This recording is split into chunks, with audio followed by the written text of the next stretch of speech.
اللهم لك الحمد كما ينبغي لجلال وجهك وعظيم سلطانك. رب اشرح لي صدري ويسر لي أمري واحلل عقدة من لساني يفقهوا قولي. اللهم أرنا الحق حقا وارزقنا اتباعه وأرنا الباطل باطلا وارزقنا اجتنابه. وصلی اللہ تعالی علی خیر خلقہ محمد وآلہ وأصحابہ وأہل بیتہ اجمعین. اما بعد، السلام علیکم ورحمۃ اللہ وبرکاتہ. میری پیاری عزیز دینی بہنوں اور میری پیاری بچیوں، تمام حمد و ثنا اللہ سبحانہ و تعالیٰ کے لیے ہے کہ جس نے آج پھر ہم سب کو اپنے ذکر کی محفل کے لیے جمع کیا ہے، اس کی توفیق عطا فرمائی ہے، ورنہ ہم اس قابل نہیں تھے اور ایسا ممکن بھی نہ ہوتا، اور ہم دنیاوی کاموں میں مشغول رہتے. جیسا کہ سورہ اعراف کی آیت نمبر 43 میں اللہ تعالیٰ فرماتے ہیں، الحمدللہ الذی ہدانا لہذا وما کننا لنہتدی لولا ان ہدانا اللہ. تو بے شک اللہ کی جب ہدایت ہوتی ہے تبھی انسان یہ سب اپنے کام کر سکتا ہے. تو تمام تعریف اس اللہ کے لیے ہے کہ جس نے ہمیں ہدایت دی، ہماری رہنمائی کی، ہمیں اس راستے کی طرف دین کو سمجھنے والی محفلوں میں جوڑا، ہمیں اس کی طرف جانے کی توفیق دی، ورنہ ہم کبھی بھی ہدایت نہیں پا سکتے تھے. توفیق بھی نہیں ملتی اور جمع بھی ہونے کی توفیق ہوتی ہی نہیں کہ ہم جائیں اپنے دوسرے کام چھوڑ کے. اگر یہ نہ ہوتا کہ اللہ ہمیں ہدایت دیتا، ہمارا رب ہمیں ہدایت دیتا. سبحان اللہ. ایک اور حدیث میں آتا ہے، الحمدللہ الذی بنعمتہ تتم الصالحات. تمام تعریف اس اللہ سبحانہ و تعالیٰ کے لیے ہے کہ جس نے اپنے فضل و کرم سے نیک کام تکمیل ہونے کی توفیق عطا فرمائی. اللہ تعالیٰ سے ہی ہم اخلاص نیت کا سوال بھی کرتے ہیں. آمین یا رب العالمین. انشاءاللہ تعالیٰ ہم سب اپنا اپنا آج تزکیہ کریں گے، تزکیہ نفس کریں گے انشاءاللہ تعالیٰ. اور ہم یہ دیکھیں گے کہ ہمارا نفس جو ہے روزانہ ہمیں کیا کیا اور کن کن کاموں میں مصروف رکھتا ہے. ہر وقت ہم بزی ہوتے ہیں. کیا ہم میں اخلاص نیت ہے کہ ہم اللہ کی عبادت جو کرتے ہیں، آخر ہم کیوں لگے رہتے ہیں ان عبادات میں؟ کوئی ریزن ہے؟ کیا ہم سب یوں ہی اپنے وقت، اپنا رات دن یوں ہی سب ضائع کرتے جا رہے ہیں کہ دنیاوی کام کر رہے ہیں، پھر اٹھتے ہیں عبادت کر لیتے ہیں، پھر سو جاتے ہیں، پھر اٹھتے ہیں، اسی طرح یعنی بے مقصد ہی ہم یوں ہی سارا کام کر رہے ہیں، سارے معاملات دنیا کے چلا رہے ہیں، کھانا پینا، شادی بیاہ، بزنس، نوکری، کھیل کود، تفریحات، سب میں اپنا وقت گزارتے چلے جا رہے ہیں. کیا ایسے ہی فالتو ہی؟ نہیں، ہم مسلمان ہیں، ایسا ہرگز نہیں ہے. انشاءاللہ تعالیٰ آج ہم قرآن جیسا خزانہ پا کر بھی اگر ہم اپنے وجود کو ایکسپلور نہیں کر پائے، معلوم نہیں کر پائے ہمارا ریزن کیا ہے، ہم کیوں آئے ہیں یہاں دنیا میں، تو پھر کیا فائدہ؟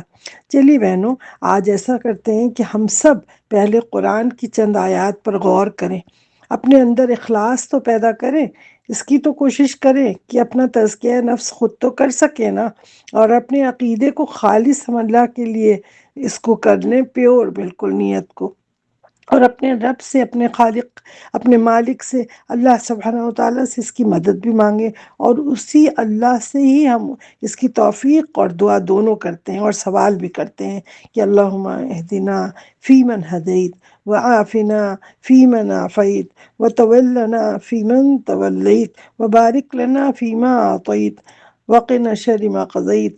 اللہم حبب الینا الایمان وزینہ فی قلوبنا وکرہ الینا الکفر والفسوق والعصیان واجعلنا من الراشدین. یا اللہ، ہمارے ایمان کو ہمارے دلوں میں محبوب کر دے اور ہمارے دلوں کو اس سے روشن کر دے، اور کفر و فسوق کو اور نافرمانی کو ہم سے مکروہ کر دے، ہم سے دور کر دے، ہمارے دلوں میں اس سے نفرت پیدا کر دے، اور ہم سب کو ہدایت یافتہ میں شامل کر لے، راشدین جو ہیں. وجعلنا من الراشدین. یا رب، ہم سب کو اپنے ہدایت یافتہ بندوں کے اندر داخل کر لے، اس کی ہمیں توفیق عطا فرما. آج ہم سورہ اعراف کی آیت نمبر 54 میں دیکھتے ہیں کہ اللہ تعالیٰ کیا فرماتے ہیں یہاں پر. إن ربكم الله الذي خلق السماوات والأرض في 6 أيام ثم استوى على العرش يغشي الليل النهار يطلبه حثيثا والشمس والقمر والنجوم مسخرات بأمره ألا له الخلق والأمر تبارك الله رب العالمين۔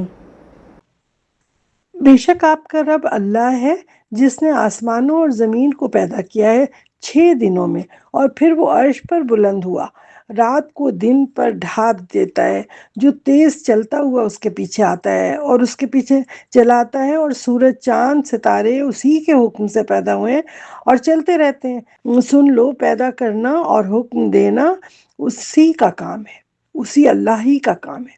وہ اللہ بہت برکت والا ہے، اور وہ اللہ جو تمام جہانوں کا رب ہے، یعنی جتنے ورلڈ میں جتنی گیلیکسیز ہیں یہ سب ہیں، ان سب کا رب کون ہے؟ وہی ہمارا اللہ ہے۔ وہی اللہ تعالیٰ دیکھتا ہے نا ہمیں دنیا میں لا کے، اللہ تعالیٰ بتا رہے ہیں کہ یہ چیزیں تمہارے چاروں طرف ہیں۔ اب ہمیں کیا کرنا ہے؟ غور و فکر کرنا ہے، تزکیہ کرنا ہے، کیونکہ ہمیں اپنا ایمان بھی تو چیک کرنا ہے، کیونکہ ایمان کے دو حصے ہوتے ہیں نا، صبر و شکر کے، کہ اگر مصیبت پڑتی ہے تو ہم اگر صبر نہیں کرتے اور نعمت پانے پہ شکر نہیں کرتے تو پھر ہمیں اپنے ایمان کا محاسبہ کرنا ہوگا، دیکھنا ہوگا کہ حقیقت کیا ہے۔ اسی طرح ہم سورہ حج کی آیت نمبر 47 میں بھی دیکھتے ہیں کہ اللہ تعالیٰ یہاں کیا فرماتے ہیں۔ وَإِنَّ يَوْمًا عِندَ رَبِّكَ كَأَلْفِ سَنَةٍ مِّمَّا تَعُدُّونَ۔ تیرے رب کا ایک دن بے شک 1000 سالوں کا ہے جو تم شمار کرتے ہو۔ یعنی کہ اس میں ابھی جو اوپر آپ نے دیکھا نا کہ اللہ تعالیٰ نے کہا کہ 6 دن میں یہ دنیا بنائی، پھر اس کے بعد یہاں پہ ہے کہ رب کا جو ایک دن ہے ہمارے حساب سے جو ہم لوگ کاؤنٹ کرتے ہیں اس کے حساب سے کہا ہے 1000۔ تو یہاں یہ مطلب نہیں ہے کہ یہ ایک دن ہے تو اس کو ہم کہہ دیں کہ یہ 6000 ڈیز ہے۔ اصل میں ہم کو ایگزیکٹ پتہ نہیں ہے، یہاں پر یہ بات واضح کرنا ہوگا ہمیں یہ کہ ہم سمجھتے ہیں کہ واقعی 6 دنوں میں زمین آسمان پیدا ہو گئی، کیونکہ ہمیں تو بس اصل الفاظ پڑھ کے یہی لگ رہا ہے۔ اور پھر ایک اور جگہ لے کے ان کی اس میں 50,000 سال کا ہے، تو ایگزیکٹلی تو کوئی نہیں جانتا نا کہ ایک دن 1000 سال کا ہے کہ 50,000 کا ہے یا کیا ہے، یہ تو ہم صرف گیس کر رہے ہیں نا۔ تفسیر اس کی جو ہے ایگزیکٹ تو اللہ ہی تعالیٰ کو پتہ ہے کہ اللہ تعالیٰ کی یہ 6 دن کتنے ہزاروں سال کے برابر یا کیا ہے۔ بس ہمیں تو یہ پتہ ہے کہ اگر اللہ تعالیٰ چاہتا تو 1 سیکنڈ میں کہتا کن فیکون، ہو جا، اور وہ ہو جاتا، تو اب دنیا تو پوری 1 سیکنڈ میں بن سکتی تھی۔ لیکن یہاں پہ مختلف چیزیں دے کے کیا کیا ہے کہ ہماری عقل کا امتحان، اور ہمارے یہ دیکھا ہے کہ اللہ تعالیٰ دیکھتا ہے کہ ہماری یہ تمام اسباب کو جو یہ دیکھ رہے ہیں تو اس پہ یہ کتنا توکل کرتے ہیں۔ تو یہ تمام اسباب جو روشنی ہمیں دیتے ہیں، لائٹ آتی ہے، ریسٹ ہم کرتے ہیں، اندھیرا کر دیتے ہیں، پھر اللہ تعالیٰ چاند نکل آتا ہے، تارے نکل آتے ہیں، وہ روشنی کم ہوتی ہے تو محنت سے انسان پھر اپنا جاتا ہے ریسٹ کرنے کے لیے، تو یہ سب اللہ ہی کے حکم سے ہے۔ ہم یہ خود بخود نہ یہ کوئی روشنی دے سکتا ہے سورج، نہ چاند ستارے جو ہے ہلکے ہو سکتے ہیں، نہ تیز ہو سکتے ہیں، کچھ بھی نہیں کر سکتے۔ تو یہ اسباب جو ہیں دنیا کی، یہ سمجھ لیں کن فیکون سے اللہ کے آرڈر سے چل رہے ہیں۔ تو پھر ہم دیکھتے ہیں کہ یہاں پہ سورہ کہف جو ہے 7ویں آیت، اس میں بھی دیکھتے ہیں کہ اللہ تعالیٰ کیا فرماتے ہیں۔ إِنَّا جَعَلْنَا مَا عَلَى الْأَرْضِ زِينَةً لَهَا لِنَبْلُوَهُمْ أَيُّهُمْ أَحْسَنُ عَمَلًا۔ اِنَّا جَعَلْنَا مَا عَلَى الْأَرْضِ یعنی بے شک کہ ہم نے بنایا ہے جو کچھ بھی زمین کے اوپر ہے، اور زینت دنیا میں پیڑ پودے، سورج چاند ستارے، ندیاں نالے، سب کچھ، یہ تمام چیزیں جو اللہ تعالیٰ کہتے ہیں ہم نے یہ تمہارے لیے بنایا ہے، اولاد بنایا تمہارے لیے بنایا ہے، ہم تم کو آزمائیں، تاکہ ہم تم کو آزمائیں کہ تم دنیا کی طرف مائل ہو جاتے ہو، ان چیزوں کی طرف مائل ہوتے ہو، ان اسباب کی طرف مائل ہوتے ہو، ادھر ہی دوڑ لگاتے ہو، یا کہ تم میری طرف آتے ہو، مسبب الاسباب کی طرف جاتے ہو۔ تو اس کی طرف جا رہے ہیں تو ہم دیکھیں کہ ہمارا رخ کدھر ہے، ہمیں تو آج تزکیہ کرنا ہے نا کہ ہم اپنے مسبب الاسباب کو دیکھ رہے ہیں یا صرف سبب کو دیکھ رہے ہیں۔ یعنی یہ دنیا کی تمام رونقیں جو مومن کے لیے اللہ نے ٹیسٹ کے لیے بنائی ہے، دارالامتحان ہے نا، دارالامتحان کے لیے بنائیے، تو ہم کہاں جا رہے ہیں؟ ہم یہ دیکھیں کہ یہ دارالامتحان میں ہم کیا کر رہے ہیں، کیونکہ یہاں کیا کہا ہے کہ اس آیت کے اندر کیا ہے، تھرڈ آیت، اِنَّا جَعَلْنَا مَا عَلَى الْأَرْضِ زِینَةً لَہَا، کہ بے شک ہم نے بنایا ہے جو کچھ زمین اس وقت، اچھا صحیح ہے۔ تو یہاں پہ اللہ تعالیٰ کہتے ہیں کہ یہ چیز ہم یہ بنا رہے ہیں، رونقیں دے رہے ہیں، تو ہم مومن کے ٹیسٹ کے لیے بنا رہے ہیں، اس کا امتحان ہو رہا ہے، کیونکہ کافر تو اپنی راحت میں اور گمراہی کے اندر مگن ہے نا۔ تو ہم دیکھ کے یہ نہیں سمجھے کہ وہ اتنا عیش میں ہے اور وہ تو کفر کر رہا ہے، پھر بھی ہم مایوس ہو رہے ہیں کہ ہمیں تو ایمان ملا ہے، اور ہم ایمان پا کے بھی ہم اتنی تکلیف میں ہیں۔ تو سبحان اللہ، ہمیں ایسی بات نہیں کرنی چاہیے۔ ہمیں یہ اللہ کی عبادت خالص ہو کے کرنا ہے۔ دوسرا گناہ کر رہا ہے، عیش کر رہا ہے، کیا کر رہا ہے، اس سے ہمیں بالکل سروکار نہیں ہونا چاہیے۔ کیوں؟ کیونکہ یہ دنیا تو دارالامتحان ہے، یہاں پر ہم سب کا امتحان ہو رہا ہے۔ امتحان بھی اللہ تعالیٰ مختلف طریقے سے ہر ایک کا لے رہا ہے نا، کافر کا الگ طرح سے لے رہا ہے، مسلمان کا الگ طرح سے لے رہا ہے، جو پکے مسلمان ہیں ان کا الگ طریقے سے ہو رہا ہے، سخت امتحان ہو رہا ہے، جو ہلکے کچے عقیدے کے اور اس ویسے امتحان ہے ان کا اللہ تعالیٰ الگ طریقے سے، لائٹ طریقے سے لے رہا ہے۔ یہ اللہ کی مرضی ہے، کون کس سے کیا کرتا ہے، بس ہمیں اخلاص نیت چاہیے اور اللہ سے اپنی ہدایت چاہیے، اور مانگیں گے اسی رب سے جس نے ہمیں پیدا کیا ہے۔ اب ہم دیکھیں کہ اللہ تعالیٰ نے کہا ہے کہ ہم جو انسان کا امتحان لیتے ہیں کئی طریقے سے لیتے ہیں، تو ہم پہلا ہوتا ہے کہ ہم اسباب کے ذریعے سے اس کا امتحان لیتے ہیں۔ اب اسباب دیتے ہیں اللہ تعالیٰ، پھر اس کے ذریعے سے۔ دوسرا، اسباب کے بغیر اللہ تعالیٰ امتحان لیتے ہیں، اسباب اس کو دیتے ہی نہیں، چھین لیتے ہیں اس سے، اور پھر اس کا امتحان لیتے ہیں۔ اور تیسرا ہوتا ہے کہ اسباب کے خلاف، یعنی اسباب تو یہ کام کر رہے ہیں لیکن اللہ تعالیٰ اس کے بالکل خلاف کام کر کے دکھا دیتا ہے کہ دیکھو اب یہ بھی ہے، ہم بغیر اسباب کے، بغیر اس کے اگینسٹ کام جو اس کی عادت ہوتی ہے کرنے کی وہ نہیں، بلکہ وہ کچھ اور کر رہا ہوتا ہے، پھر بھی یعنی ہر طریقے سے اللہ تعالیٰ نے دکھا دیا، کیونکہ اصل تو اللہ تعالیٰ کر رہا ہے نا، حکم تو اللہ کا چل رہا ہے۔ تو چاہے اسباب کے خلاف کرے، چاہے اسباب کو دے کر کرے، چاہے اسباب کو چھین کے کرے۔ تو یہ بہت غور سے سنیے گا ذرا، یہ نقطہ ذرا امپورٹنٹ بھی ہے، کمپلیکیٹڈ بھی ہے، اس کو بہت اچھے سے ہم سب کو سمجھنا ہوگا انشاءاللہ تعالیٰ، اور اللہ تعالیٰ ضرور ہمیں سمجھائیں گے، کیونکہ ہم اللہ تعالیٰ سے ہی مدد مانگتے ہیں نا۔ اللہ تعالیٰ ہمیں آزماتا ہے مال و متاع دے کر، چیزوں کو دے کر، مختلف اسباب دے کر، اس کے ذریعے سے، لیکن ہر چیز جو ہے اس کے ہر چیز کے پیچھے اللہ تعالیٰ کا حکم ہے۔ اللہ تعالیٰ حکم دیں گے تو ہوگا، چاند کو اور سورج کو، ستاروں کو اللہ حکم دے گا تو وہ روشنی دیں گے، نور آئے گا، ورنہ نور السماوات والارض تو اللہ ہے نا۔ تو اللہ کے نور سے، اللہ کے حکم سے کے بغیر نہ ہمیں روشنی مل سکتی ہے، نہ کچھ بھی مل سکتا ہے نا۔ تو ظاہر کیا ہوا کہ دنیا کے تمام اسباب جو ہیں نظر آ رہے ہیں ہمیں، وہ سب اللہ کے حکم سے چل رہے ہیں۔ اس دنیا میں اسباب کو دے کر اللہ تعالیٰ ہم سب کو آزما رہا ہے کہ ہم دیکھیں کہ ہم اسباب پہ ڈیپینڈ کرتے ہیں یا اپنے مسبب الاسباب اللہ سبحانہ وتعالیٰ پہ ڈیپینڈ کرتے ہیں۔ یہ ہماری آزمائش ہے، کیونکہ آنکھوں کے سامنے تو ایک پردہ پڑا ہوا ہے نا، دنیا کا پردہ پڑا ہوا ہے۔ جب موت آئے گی تو یہ پردہ ہٹے گا اور ساری باتیں اوپن ہو جائیں گی، کھل جائے گی، ہے نا۔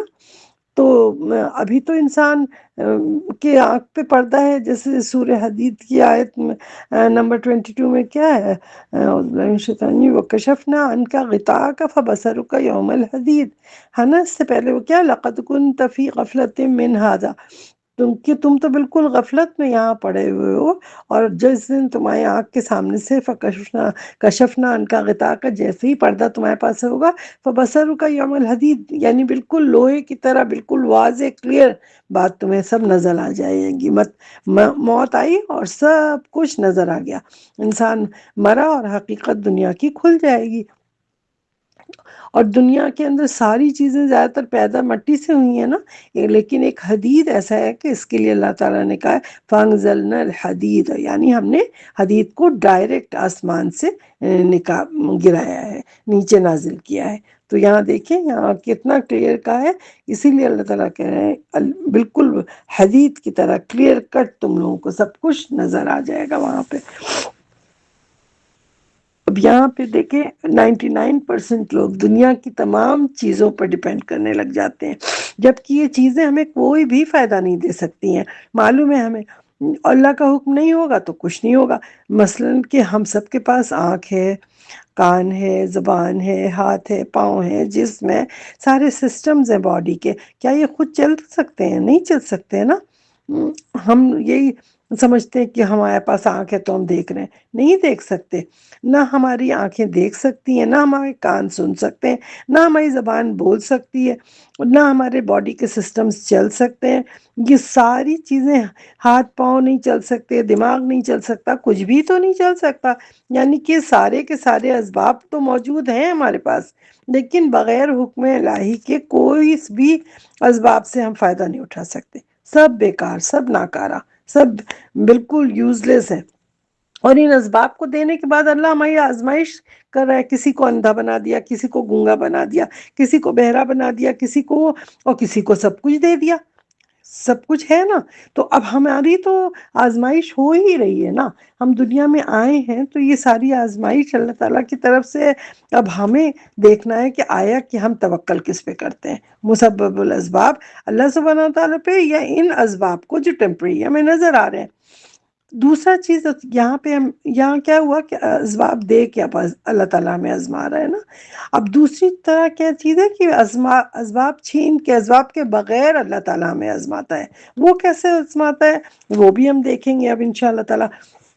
اب ہم دیکھیں مریم علیہ السلام کو، دیکھ لیجئے مریم علیہ السلام وہ پریگننٹ ہوئی بغیر کسی شوہر کے، صحیح ہے؟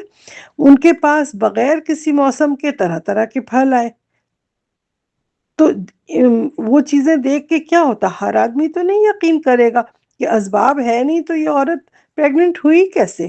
ہاں، تو پھر اسی طرح یہ ان کے پاس کھانا کیسے آیا۔ لیکن ان کے جو ماموں تھے بہت دیندار تھے، زکریہ علیہ السلام، تو وہ بھی بہت بوڑھے تھے، بہت ضعیف تھے، ان کی بیوی بھی بانجھ تھیں، بہت بوڑھی تھیں۔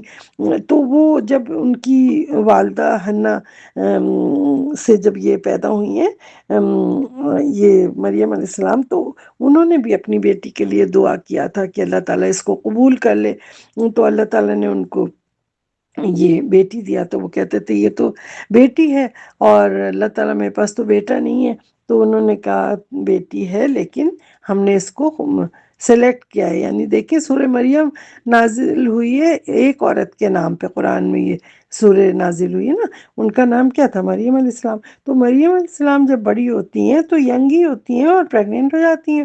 روح اللہ تعالیٰ نے جبرائیل علیہ السلام کے ذریعے انہوں بھیجا، اور پھونکا انہوں نے روح اللہ کے حکم سے، اور باذن اللہ وہ پریگننٹ ہو گئی۔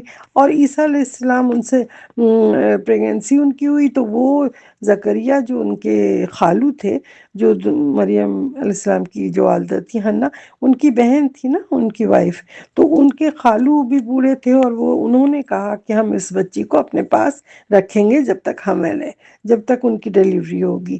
تو انہوں نے اپنے کلیسا کہلاتا ہے کیا نا، کرسچین لوگ ہوتے تھے وہاں، تو اس کے اندر انہوں نے اپنا رکھ لیا، چرچ کے اندر ان کو۔ پھر اس کے بعد وہ روز آتے تھے، جب آئیں تو دیکھیں کہ اچھے سے اچھا کھانا، ایک سے ایک چیزیں، کبھی کچھ رکھا ہے تو کبھی کچھ رکھا ہے۔ وہ پریشان، انہوں نے کہا کہ بالکل حیران ہو گئے، انہوں نے کہا کہ یہ کیا ہے آخر، مریم یہ کیا چیزیں ہیں۔ تو پھر دیکھیں سورہ اس میں آپ سنتے ہیں، سورہ آل عمران کی آیت نمبر 37 کے اندر اللہ تعالیٰ کیا فرماتے ہیں۔ كلما دخل عليها زكريا المحراب وجد عندها رزقا قال يا مريم أنى لك هذا قالت هو من عند الله إن الله يرزق من يشاء بغير حساب۔ جب کبھی زکریا اس عورت یعنی مریم علیہ السلام کے پاس آتے عبادت خانے میں، تو ان کے پاس کوئی نہ کوئی کھانے کی چیز ضرور پاتے، تو کہتے انا لکی ھذا، یہ کیا ہے مریم، یہ کہاں سے آیا؟ انہوں نے جواب دیا کہ یہ اللہ کے پاس سے ہے، بے شک اللہ تعالیٰ جسے چاہتا ہے بے حساب رزق دیتا ہے۔ سبحان اللہ۔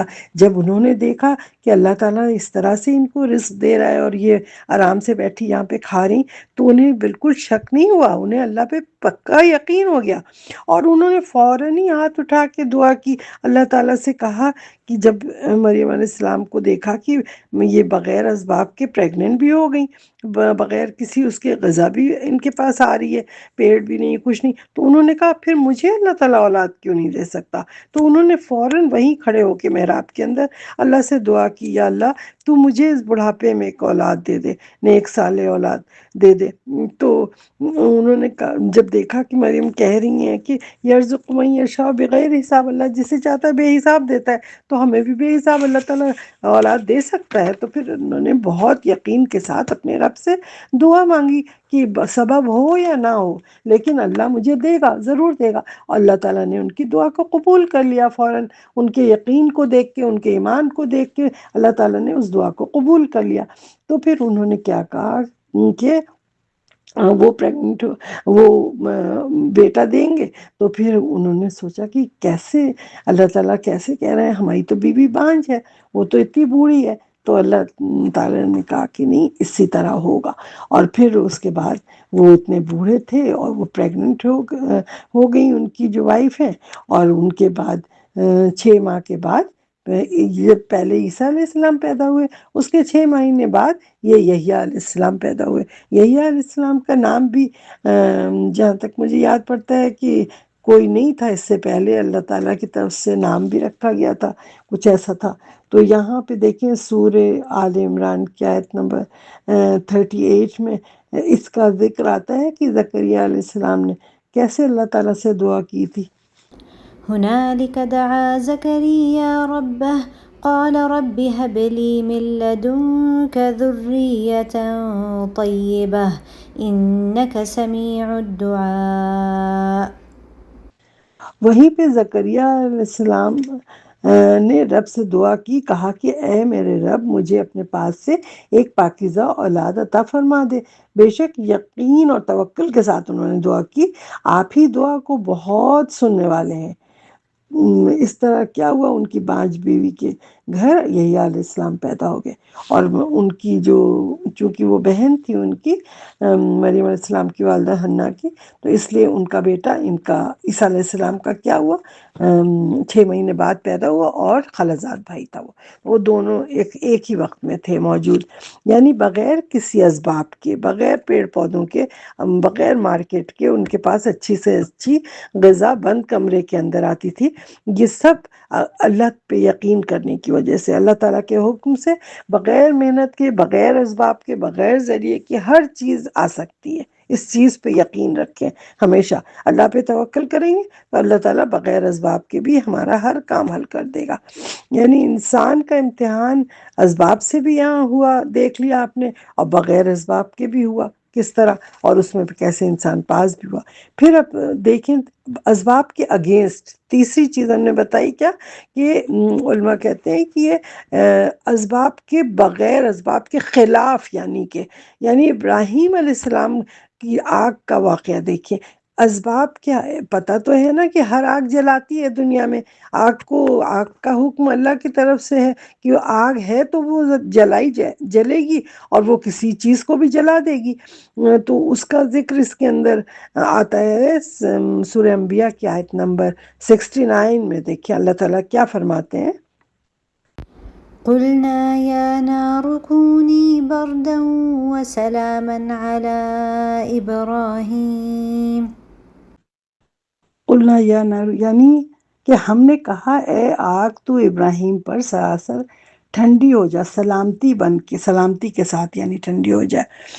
اور ابراہیم علیہ السلام پہ انہوں نے کہا کہ دنیا کی تمام آگے تو آپ کو پتہ ہے نا کہ وہ جلاتی ہیں، اس کا کام ہی جلنا ہے، لیکن اللہ کا حکم اگر ہو جائے کہ نہیں تم ٹھنڈی ہو جاؤ، تو وہ ٹھنڈی ہو جائے گی۔ تو اللہ تعالیٰ نے ساری آگوں کو نہیں حکم دیا تھا، پوری دنیا کی آگ جلاتی تھی۔ اللہ تعالیٰ نے اگر یہ کہا ہوتا ساری آگ کو تو پورے دنیا کی آگ ٹھنڈی ہو جاتی، لیکن اللہ تعالیٰ نے صرف ابراہیم علیہ السلام کے پاس جو آگ جلائی گئی تھی خاص ان کے لیے، تو وہاں اس کے لیے اللہ تعالیٰ نے آرڈر دیا کہ کہا کہ تم یہاں پہ ابراہیم علیہ السلام کے اوپر ٹھنڈی ہو جاؤ، حکم دیا۔ یعنی اسباب کے خلاف ساری آگیں تو پوری دنیا کی جلا رہی ہیں، لیکن ابراہیم علیہ السلام کے لیے جو جلائی گئی اس نار کو اللہ نے حکم دے دیا کہ اب جلانا تم چھوڑ دو۔ اور وہ آگ بالکل ٹھنڈی ہو گئی، اتنی ٹھنڈی ہوئی کہ وہ جو رسی ان کو باندھی گئی تھی جس کے ساتھ وہ پھینکے گئے تھے آگ میں، وہ ان کے کمر کے قریب تک وہاں تک جلی، اور پھر آگے آ کے ان تک وہ آگ نہیں جلی۔ تو اس طرح ان کو باندھ کے پھینکا گیا۔ تو یہ یعنی یہ دکھایا کہ اسباب کے خلاف، اگینسٹ جو اسباب ہیں وہ بھی اللہ تعالیٰ کر سکتا ہے، کیونکہ جب یقین ان کا ابراہیم علیہ السلام پہ کس کا تھا؟ مسبب الاسباب پہ تھا، اللہ پہ یقین تھا کہ یہ آگ ہمیں نہیں جلائے گی۔ ایک وہ آرام سے تھے، انہوں نے اٹھا کے ان کو پھینکا آگ پہ، اور قدرت اللہ کی دیکھے کہ اللہ تعالیٰ نے اپنا حکم دیا اس آگ کو، اور وہ کن فیکون سے وہ آگ ٹھنڈی ہو گئی۔ سبحان اللہ۔ تو ہماری اصل میں دنیا میں دینی جہالت کی وجہ سے ہم لوگ جو ہے اسباب پہ زیادہ یقین کرتے ہیں، ہر چیز جو بھی اسباب ہے تو اس پہ اتنا یقین، ڈاکٹر ہے تو اس پہ یقین کہ یہی ڈاکٹر بس ہماری وہ کر سکتا ہے، دوا علاج کر سکتا ہے، اور اگر اس سے کوئی غلطی ہو جائے گی تو اس ڈاکٹر کو بد دعائیں دینے لگیں گے کہ اس کی وجہ سے میرا بچہ مر گیا، میری بیوی کو یہ ہو گیا، وہ ہو گیا، حالانکہ وہ بیچارہ کچھ نہیں کر رہا، وہ اپنی محنت سے سب کچھ کر رہا ہے، جو اللہ نے مسبب الاسباب نے جو لکھا ہے نا وہی ہو رہا ہے۔ طوفان بارش آ گئی تو اس کو طوفان بارش کو گالی دینے لگ گیا، برا کہ اچھی خاصا ہم پلان تھا، ہم جا رہے تھے، یہ ہو رہا تھا، اس کی وجہ سے ہو گیا، کوئی موت ہو گئی، ایکسیڈنٹ ہو گیا، کہہ دیا دیکھو ہم نے غلط روڈ کا کراس کی، یہ کیا، تو اس طرح سے گاڑی صحیح نہیں چلایا، موت اس کی لکھی ہوئی تھی بہت پہلے سے۔ اسی طرح بزنس میں لاس ہو گیا تو کہہ دیا کہ یہ اس طرح ہو گیا، ہم نے ایسا نہ کیا ہوتا تو ایسا ہو جاتا، اور یہ سب ایسے کر کے آدمی سوچتا ہے یہ جتنے اسباب کو ہم سوچتے ہیں، جتنی یہ کیا ہوتا ہے، یہ شیطان مایوسی ڈالتا ہے، شیطان ہمیں الٹی سیدھی چیزیں سکھاتا ہے، اور ہم اسی حساب پہ اپنے اسباب پہ توکل کرنے لگ جاتے ہیں۔ تو یہ توکل ہمارا بالکل بھی صحیح نہیں ہے، اس سے کیا ہوتا ہے ہمارا عقیدہ اور وہ سب کچھ کمزور ہو جاتا ہے۔ ہمیں صرف دیکھنا ہے مسبب الاسباب جو ہے اللہ سبحانہ وتعالیٰ، اسی پہ ہمیں یقین رکھنا ہے، اسی سے دعا کرنا ہے، اسی سے ساری لا لگانا ہے، کیونکہ اللہ تعالیٰ کو اگر ہم نے چھوڑ دیا تو پھر ہم کسے پکڑیں گے؟ پھر تو کچھ ہے ہی نہیں نا ہمارے آگے۔ تو ہمیں ضرور ہمارا کام یہ ہے کہ اللہ پہ بھروسہ کریں، توکل کریں، یقین کریں، لیکن اسباب کو نہیں چھوڑیں۔ اسباب تو اللہ نے کہا ہے نا کہ اختیار کرو، یہ تو اللہ کا حکم ہے کہ مسبب الاسباب کا آرڈر ہے کہ ہم تمہیں یہ چیزیں دنیا کی دے رہے ہیں، تم ہم سے دعائیں بھی کرو اور ساتھ ساتھ کوشش کرو، جیسے ہے نا کہ اونٹ کو باندھ کے پھر اللہ پہ توکل کرو، ایسے نہیں کہ اونٹ کو کھلا چھوڑ دیا جنگل میں، وہ تو بھاگ جائے گا دور۔ تو اللہ تعالیٰ نے کہا تم اپنی پوری کوشش کرو، آگے جو ہوتا ہے وہ میرا کام ہے، اور آگے اللہ پہ چھوڑ دو۔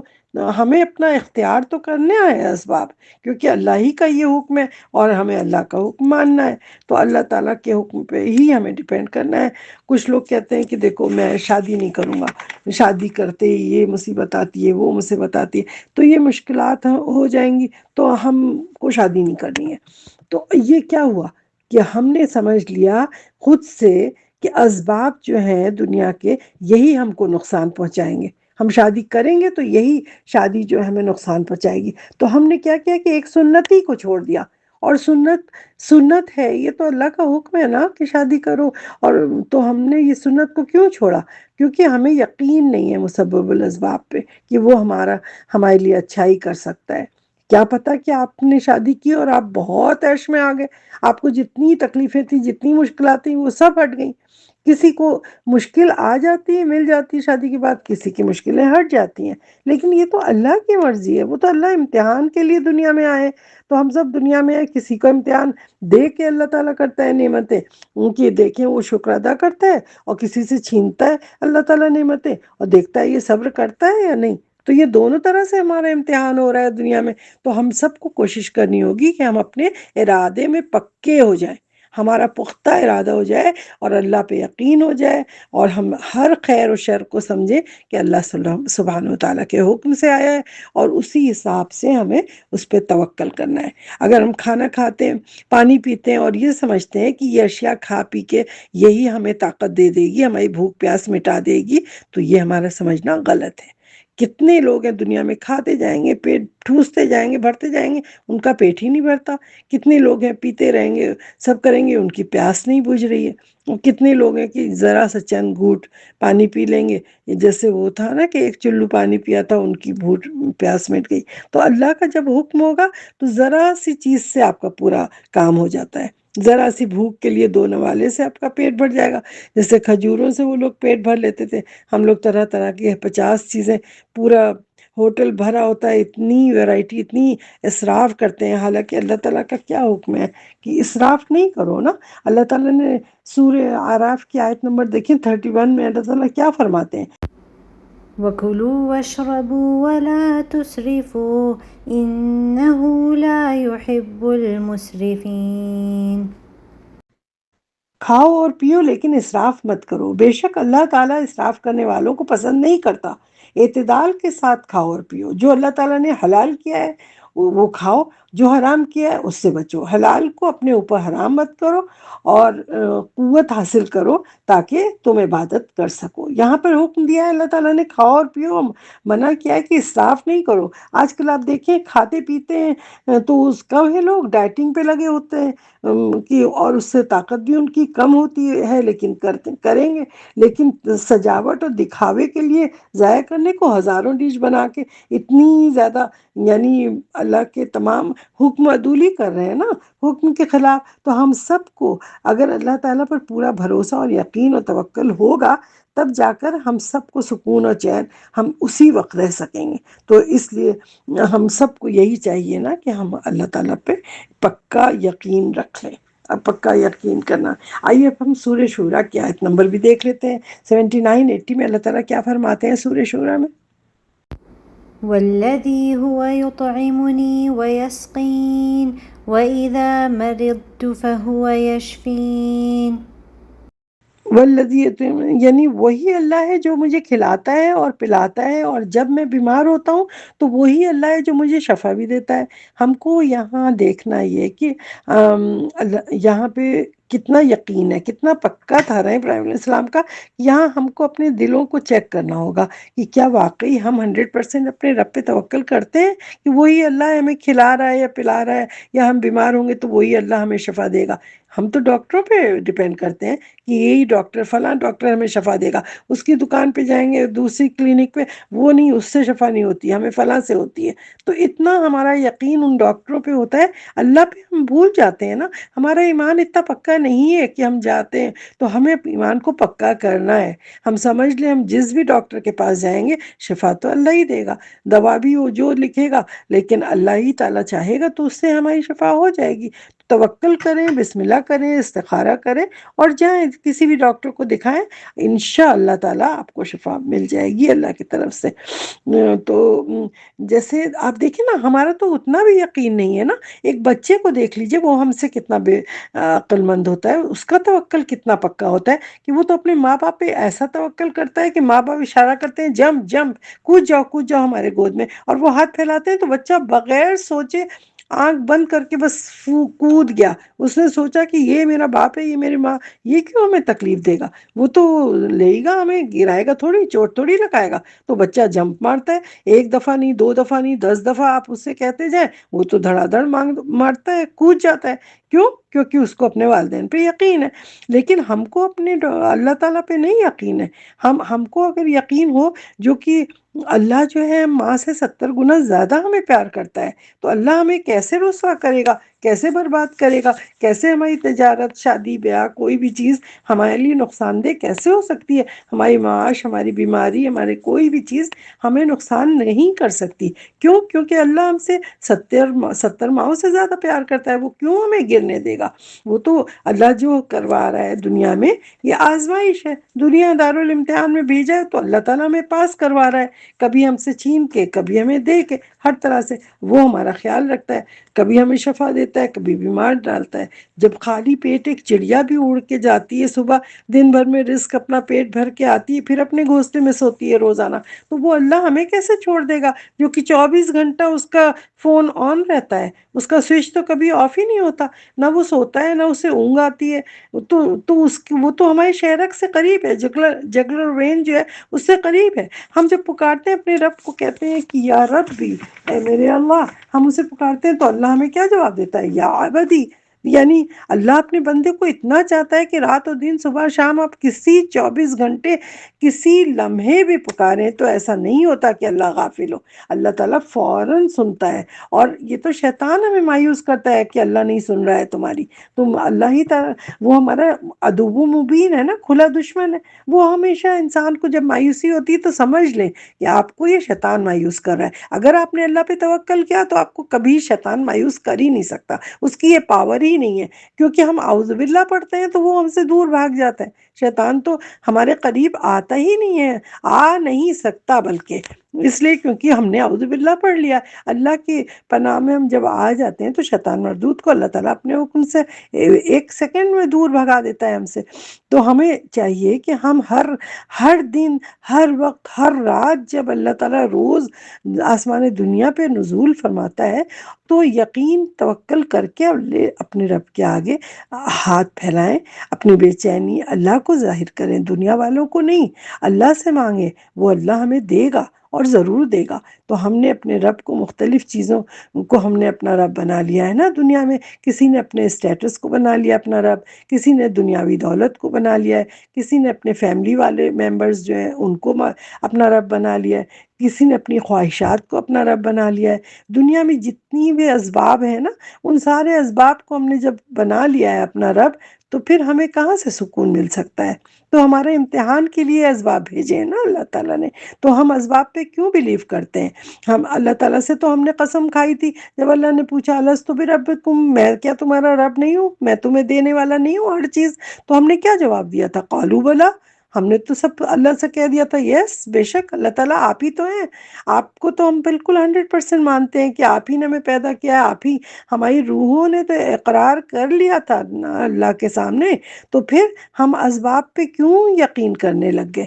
ہم مینز جو دنیا کے اسباب ہے، ہم قالو بلا تو کہہ چکے اللہ پہ یقین کا، ہم اقرار ہماری روحیں پہلے کر چکی ہیں، اور ہم اس کے بجائے آج دوسروں کی طرف دیکھتے ہیں، کوئی دوسرے انسان کی طرف، کوئی کسی تعلیم کی طرف دیکھتا ہے، کوئی بزنس کی طرف دیکھتا ہے، کوئی ٹیکنالوجیز کو دیکھتا ہے، تو دل کو تو ہم نے اٹکایا ہوا ہے دوسری چیزوں میں، ہر چیز کا غلام بنا لیا اپنے دل کو، تو ان کی عزت ہمارے دلوں میں بھری ہوئی ہے، تو پھر کیسے ہوگا کہ ہم اللہ پہ ٹرسٹ کریں گے؟ تو ہمیں اپنا عقیدہ، ایمان، یقین، نفس کا تزکیہ کرنا ہے اور اس پہ اللہ پہ یقین کرنا ہے۔ کیونکہ ہم جب قبر میں جائیں گے تو پہلا سوال یہی ہوگا، من ربک، کون ہے تمہارا رب؟ وہی جو ہم نے قالو بلا پہلے کہا تھا، تو ہمیں قبر میں اس کو جواب دینا ہوگا کہ اللہ ربی، ہمارا رب تو میرا اللہ ہے۔ تو کیا اگر ہم نے دنیا میں اس کو ڈبو کے رکھا ہے، سارے اسباب کو، دیوتاؤں کو اور اپنی نفسانی خواہشات کو، ان کو رب بنائے، تو کیا آپ سمجھتے ہیں کہ ہم جواب دے سکیں گے کہ میرا رب اللہ ہے، اللہ اور ربی ہم کہہ پائیں گے؟ نہیں۔ اب من رب کا جواب اللہ اور ربی وہی دے گا کہ جس کے دل میں اللہ کوٹ کوٹ کے بھرا ہے، جس نے یقین اپنا کامل اپنے رب پہ رکھا ہوا ہے۔ تو میرے عزیز بہنوں، آپ کو پتہ ہے کہ جواب ہماری زبان نہیں دیتے، ہم اللہ کو، فرشتوں کو، کسی کو ہم دھوکہ نہیں دے سکتے، چیٹ نہیں کر سکیں گے۔ علماء کا کہنا ہے کہ ہماری زبان سے وہی نکلتا ہے جو ہم دنیا میں کہتے رہتے ہیں، جس طرح سے ہمارے دل کو کہتے ہیں، وہ مثال دیتے ہیں کہ دل، ہمارا قلب جو ہے نا، یہ جواب دیتا ہے، زبان نہیں دیتی ہے۔ قبر میں جب جائیں گے نا تو ہماری زبان ہمارا جواب نہیں، جو ہمارے دل میں، قلب میں ہوگا وہ باہر نکل آئے گا۔ اور وہ قلب کی مثال کیسے دیتے ہیں؟ وہ کہتے ہیں یہ قلب تو ایک اسپنج ہے، جیسے جس میں ڈبویا جائے اس میں سے وہی نکلتا ہے۔ اسپنج کو آپ نے دودھ میں ڈبو دیا، دودھ نکلے گا، اس کو آپ نے پانی میں ڈبویا، پانی نکلے گا، شہد میں ڈبویا، شہد نکلے گی، تو ہے نا اسپنج۔ تو آپ نے اپنے دل کو دیکھیں کس میں ڈبویا ہے، اللہ میں، یا اللہ کے شریک ان میں کیا ہے، یا اللہ کے اسباب میں، کس میں سوک کر کے رکھا ہے؟ اگر آپ نے دودھ میں، جیسے دل کو ہم اگر ڈبو دیں گے تو وہ دودھ ہی اس کو دبائیں گے تو دودھ نکلے گا. تو ہم نے توحید میں اگر اپنے دل کو ڈبو دیا ہے تو ہمارے دل منہ سے توحید نکلے گی. من ربو کا ہم کہہ دیں گے اللہ ربی فوراً. لیکن اگر ہم نے اس میں نہیں ڈبویا ہے، اللہ کی دنیاوی لذات میں، دنیاوی اسباب میں اس کو مشغول کر دیا ہے، دل کو ہم نے اسی میں رکھ دیا، اپنے رب کو بھول گئے، تو جب من رب کا پوچھیں گے تو کہیں گے ہاں ہاں لا ادری، ہاں ہاں لا ادری، ہمیں تو نہیں پتا کہ کیا ہے، وہ بولیں گے نا. تو اس لیے ہمیں چاہیے کہ اپنے دل کو اس کے اندر ڈبو دیں، اللہ تعالیٰ کی وحدانیت، اللہ پہ توکل، اس کے اوپر اللہ تعالیٰ سے، کیونکہ ہم ٹرک نہیں کر سکتے. یہ سمجھ لیں کہ اللہ سے، فرشتوں سے، کسی سے ہمیں ٹرک نہیں کرنا ہے، کر ہی نہیں پائیں گے، ہمارے اندر ہے ہی نہیں طاقت. تو میری عزیز بہنوں، اس بات کو یاد رکھیے کہ ہمارا ایمان اسٹیڈفاسٹ اسی وقت ہوگا، پکا توکل اسی وقت ہوگا جب ہم نے دنیا میں اس پہ محنت کی ہوگی، اپنے رب کو رب مانا ہوگا، اپنے اللہ کو رب مانا ہوگا، اصل دنیا کے اسباب پہ دل نہیں لگایا ہوگا. اصل جواب زبان سے ہمارے اسی وقت نکلے گا قبر میں، جس طرح اسپنج کو دبا کے دودھ میں ڈبویا ہوا اسپنج ہوگا تو دودھ ہی نکالتا ہے، اسی طرح خود بخود ہمارے منہ سے توحید نکل آئے گی. خود بخود جس میں ہم نے مشغول رکھا ہے اپنے دل کو، یقین کیا ہوا ہے سب کچھ، تو وہ قبر کے اندر جاتے ہی ہمارا عقیدہ جو ہے واضح ہو کے بالکل سامنے خود بخود آ جائے گا. یعنی کہ جو بویا ہے وہی ہم پائیں گے، یعنی وی ریپ واٹ وی سو، یہ ہے نا. تو اس لیے دنیا کی زندگی ایک دھوکے کا سامان ہے. اس کو ہم آخرت کو بھلا کے اگر ہم دنیا کی زندگی میں مگن ہو گئے تو سمجھ لیں بڑی تباہی ہے، بڑی تباہی ہوگی. جیسا کہ سورہ حدید کی آیت نمبر 20 میں دیکھتے ہیں، یہاں پہ ہم لوگ سنتے ہیں پہلے تلاوت.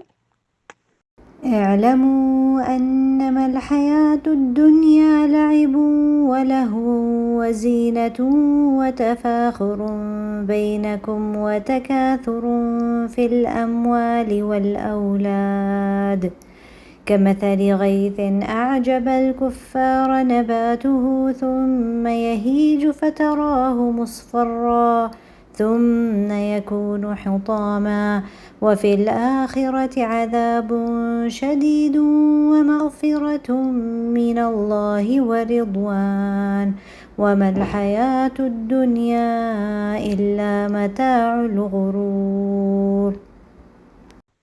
جان لو کہ دنیا کی زندگی اس کے سوا کچھ بھی نہیں ہے کہ ایک کھیل اور تماشا اور دل لگی ہے اور بناؤ اور سنگھار ہے، اور آپس میں ایک دوسرے پر بڑائی اور روب جتانا ہے، مال میں، اولاد میں ایک دوسرے سے آگے بڑھنے کی کوشش کرنا ہے. بالکل اسی بارش کی طرح کہ جس نے کھیتی کے ذریعے کاشتکار کو، کسانوں کو خوش کر دیا، پھر وہ پک کر پہلی جیسے پیلی ہو گئی اور پھر بھوسے کی طرح چورا بن گئی، تو پھر کیا ہوگا؟ پھر اڑ جاتی ہے آخر میں، پھر کسان پھر جا کے افسوس میں بیٹھ جاتا ہے، پھر کھیتی، پھر وہ بوتا ہے سیڈ، پھر یہی. تو اسی طرح انسان بھی غرور کرتا ہے، دنیا میں آتا ہے، پڑھتا لکھتا ہے، ترقی کرتا ہے، پھر کیا ہوتا ہے؟ وہ غرور کر کے اور پھر آخر میں مٹی میں مل جاتا ہے، بھوسا بن جاتا ہے، وہی مٹی میں جا کے مل جائے گا. لیکن اللہ تعالیٰ نے کہا اور آخرت میں بہت سخت عذاب ہے، اور اللہ کی طرف سے بڑی بخشش اور خوشنودی بھی ہے، اللہ کی رضا بھی ہے. اور یہ دنیا کی زندگی تو سوائے دھوکے کے سامان کے کچھ بھی نہیں ہے. یہ جس پر ہم غرور کر رہے ہیں، تکبر کر رہے ہیں، یہ تو ایک دھوکے کا سامان ہے نا. ہم لوگ تو ایسے ہی ایک ڈرامہ چل رہا ہے بس دنیا میں، اس کے بعد اسٹیج ختم ہوگا اور ختم، سب اپنی اپنی قبروں میں جائیں گے. یعنی دنیا میں ہر ایج پر ہر انسان جو ہے نا وہ 5 اسٹیجز سے ضرور گزرتا ہے. جب دنیا میں پیدا ہوتا ہے کوئی نہ، اور بڑھاپا ہو کے مرے گا نا، تو اس کے پاس کیا ہوتا ہے؟ 1 2 3 4 کر کے 5 اسٹیج آتی ہیں. اب ہم دیکھتے ہیں یہ 5 اسٹیجز ہوتی کون سی ہیں نا، اس پہ ہم غور کرتے ہیں.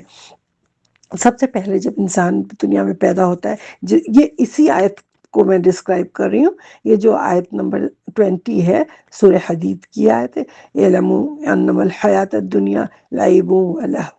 تو یہ لعب کیا ہے اور لہب کیا ہے، یہ سب اس کو ہم ڈسکرائب کرتے ہیں. جب بچہ چھوٹا ہوتا ہے نا تو وہ ہمیشہ اس کو ایک چھوٹا سا کھلونا بھی پکڑا دے، کوئی لعب کہتے ہیں اس کو نا، تو وہ انٹرٹینمنٹ اس کے لیے وہی ہوتا ہے، بس وہ اسی سے خوش ہو جاتا ہے. تو بچے کھلونے سے کھیل کھیل کے خوش ہو جائے گا.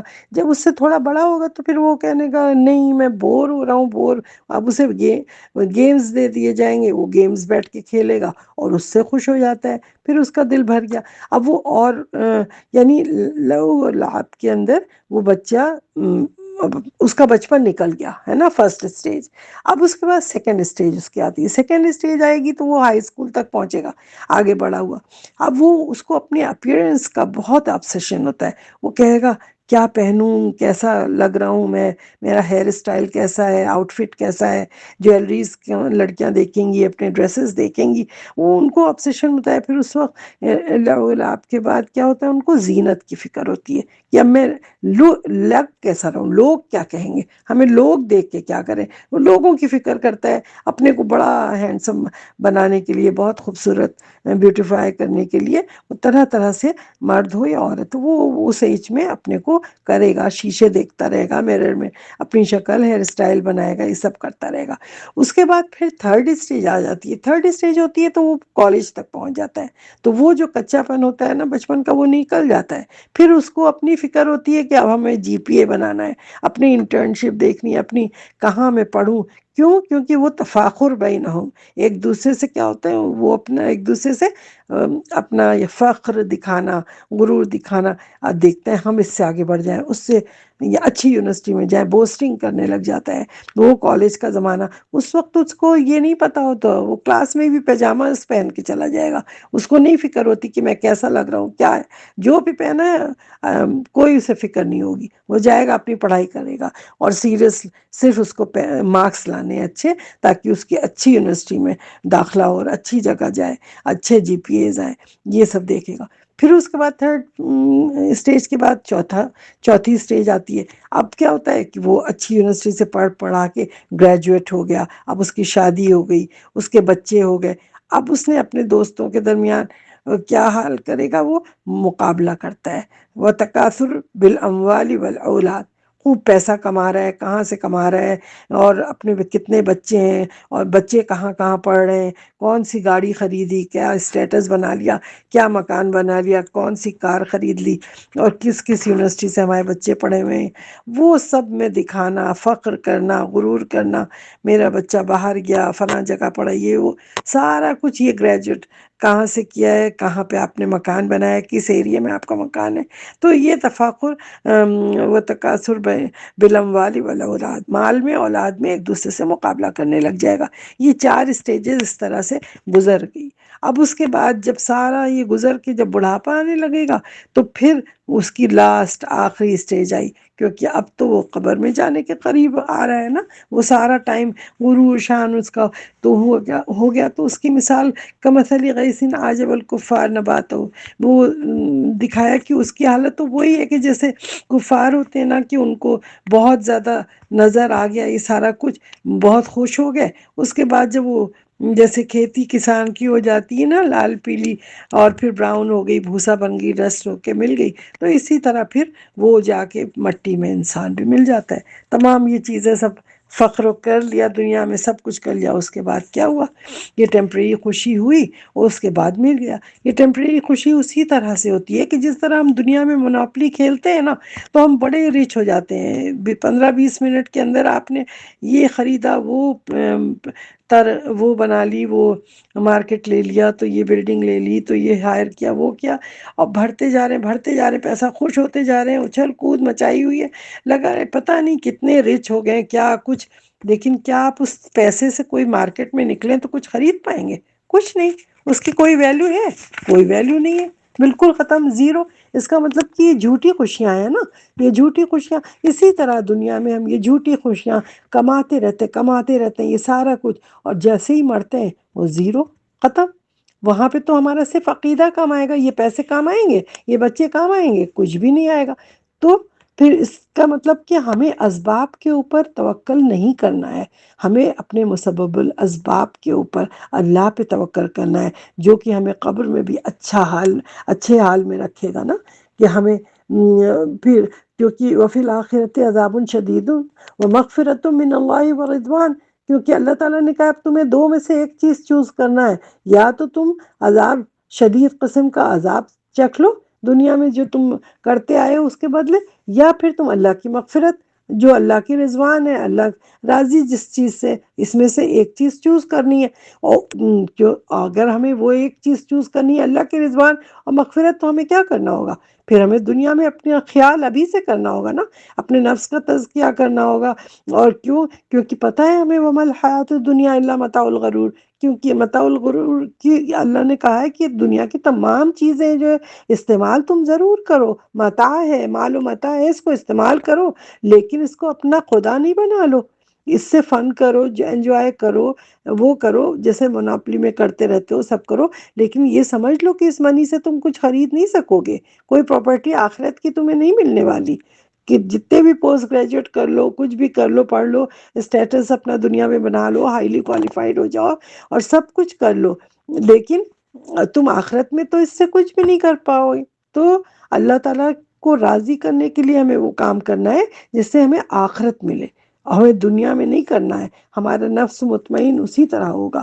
تو کیونکہ یہ تو اللہ کا فضل ہے نا، ذالک فضل اللہ یؤتیہ من یشاء واللہ ذو الفضل العظیم، کیا یہ تو اللہ کا فضل ہے، اللہ جسے چاہتا ہے فضل دیتا ہے۔ تو ہم اللہ سے دعا کریں، یا اللہ ہم تیرا فضل چاہتے ہیں، تو ہمیں چن لے اپنے دین کی خدمت کے لیے، اور دنیا کے مال متاع سے ہم ضرور وہ جتنی حد تک کرنا ہے فائدہ ہم کریں، لیکن ہم اس سے زیادہ نہ کریں، اپنے نفس کو اس میں ڈبو نہیں دیں، بالکل وہ اسپنج کی طرح ہم ایسا نہ کریں کہ ہم دنیا میں اپنے کو ڈبو دیں اور قبر میں جا کے پھر وہی نکلے اور پھر ہمیں جہنم حاصل ہو جائے، عذاب شدید مل جائے آخرت میں، ایسا نہ ہو۔ استغفر اللہ، اللہ تعالیٰ سے دعا کریں کہ اللہ تعالیٰ ہم سب کو معاف کرے، اور تمام چیزوں سے ہم توبہ کریں اور اپنے نفس کا تزکیہ کریں گے، اور انشاء اللہ تعالیٰ ہمیں اللہ تعالیٰ سے امید ہے کہ اللہ تعالیٰ ہمیں نفس مطمئنہ دے گا، اللہ تعالیٰ ہمیں ہدایت دے گا، اور ہم آج تمام جتنی شر کی باتیں ہیں وہ شیطان مردود و میرے نفس کی طرف سے، اور خیر سارا اللہ سبحانہ وتعالیٰ کی طرف سے تھا۔ اقول قولی ھذا استغفر اللہ لی ولکم ولجمیع المسلمین، سبحانک اللہم وبحمدک، اشہد ان لا الہ الا انت، استغفرک واتوب الیک۔ ربنا آتنا فی الدنیا حسنۃ وفی الآخرۃ حسنۃ وقنا عذاب النار، ربنا لا تزغ قلوبنا بعد اذ ہدیتنا وہب لنا من لدنک رحمۃ انک انت الوہاب۔ رب اللہم ثبتنا عند الموت بلا الہ الا اللہ محمد رسول اللہ۔ اللہم انی اسألک حسن الخاتمہ، اللہم انی اسألک حسن الخاتمہ، اللہم انی اسألک حسن الخاتمہ، آمین یا رب العالمین۔ میرے نفس کو یا رب شیطان مردود کی چالوں سے ہم سب کو بچا لے۔ ربنا ظلمنا انفسنا وان لم تغفر لنا وترحمنا لنکونن من الخاسرین۔ وصلی اللہ تعالی علی خیر خلقہ محمد وآلہ وصحبہ وآل بیتہ اجمعین، آمین یا رب۔